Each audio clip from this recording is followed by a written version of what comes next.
trial of adjustable reticle Crossus scopes on a Parker Tornado crossbow. I'm the author of Crossbow Hunting, and this is one of the scopes that we have a chance to try out from time to time. This is Hovey Smith, the Backyard Sportsman, and I'm also the author of the book Crossbow Hunting. And occasionally I'm sent things for evaluation, and that is the case for this crossbow scope right here, which is called a Crossus, C-R-O-S-S-U-S.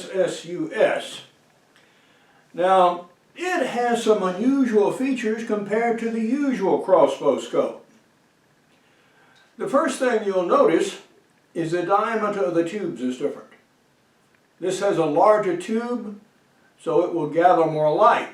It also uses different size rings, but fortunately, good steel rings come packed with this scope that you can install with the Allen wrenches that are provided or that you might happen to own.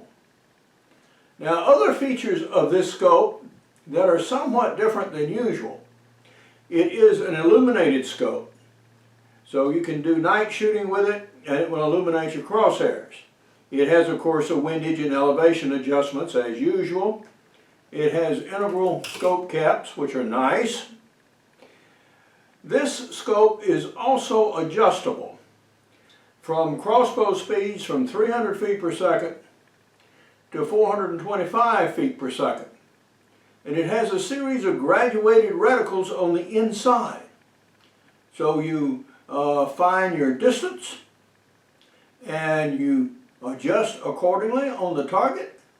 And so out to 100 yards, they say, if you do the proper adjustments and hold well, you will hit that target if you dial in the initial launch speed correctly.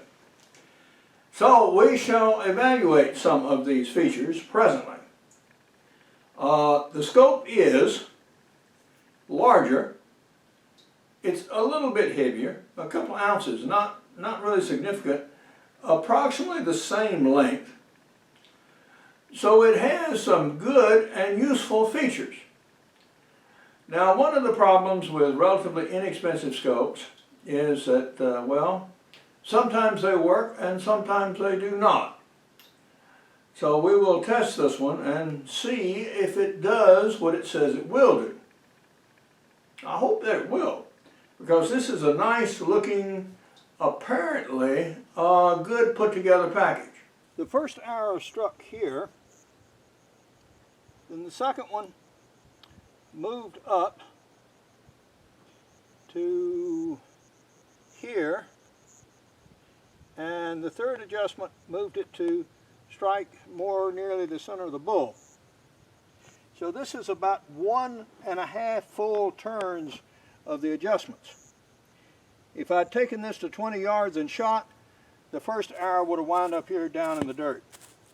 So this is why we do this initial zeroing at such close range. Keeps from damaging the arrows.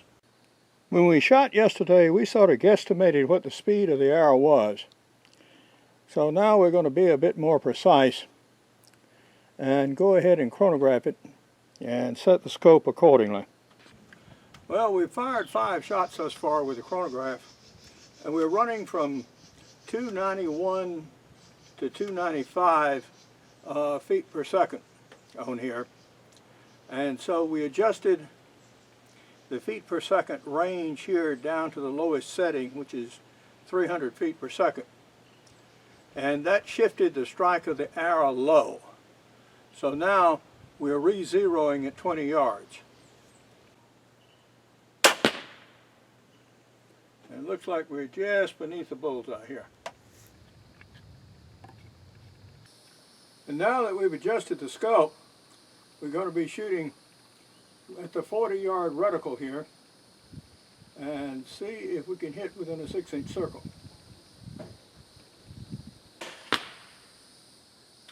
Well, we certainly nailed the target. I knocked it over, so I can't say where we hit.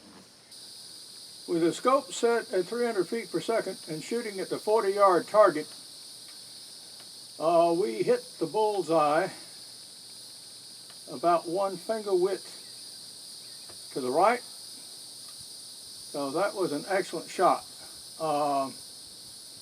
Yeah, these adjustments at 40 yards will work. I have a target at 50 now. I'm going to shoot for the deer heart. And we're going to aim with the 50-yard reticle and see how we do. 50 yards with this crossbow is what I think is about its limit for good killing. So I'll not use it further than that.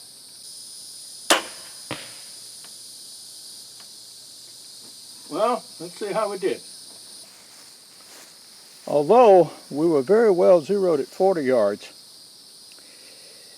I took the precaution of aiming right here, and so I didn't lose an hour in the grass. And as you see, that is about 6 inches low, even though we used the 50-yard reticle.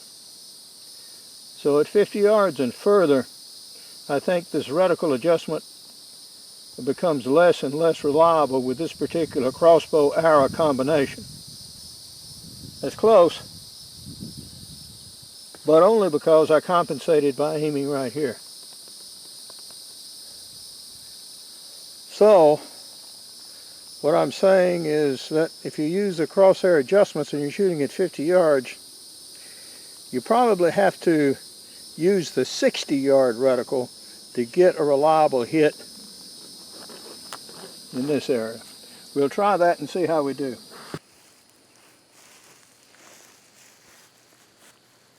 And so what we did is we bracketed between the reticle at 50 and the reticle at 60. So we had those sitting about here, and yeah, that worked. That would have caught the edge of the heart and the bottom of the lung. So finally, yep, that would have been a kill shot. Well, this target is giving me confidence that I can take this scope on this crossbow and go out there in the woods and kill something. I would be a little bit doubtful, however, about using those reticle markings at ranges beyond 50 yards. Yeah, they're going to drop the arrows somewhere out there, but you need to shoot each individual distance to find out where this shoots with your particular arrow point combination. But now, this is Hovey Smith, reminding you to hunt what you eat and eat what you hunt. Be legal, be ethical, be safe, goodbye, God bless, and see you next time. Crossbow Hunting speaks exclusively about crossbows, but I also have chapters on crossbows in backyard deer hunting, as well as in practical bow fishing. My newest title is Create Your Own Job Security, Plan to Start Your Own Business at Midlife. And what I advocate here is having the courage to start multiple businesses during your life so that if you should be laid off, you have something already running and under your belt. The Crossus crossbow scope has a lot of good features which I really like. However, the reticle markings beyond 40 yards, yeah, you need to sort of take those with a grain of salt. Good hunting and good eating from the outdoors. Goodbye, and God bless.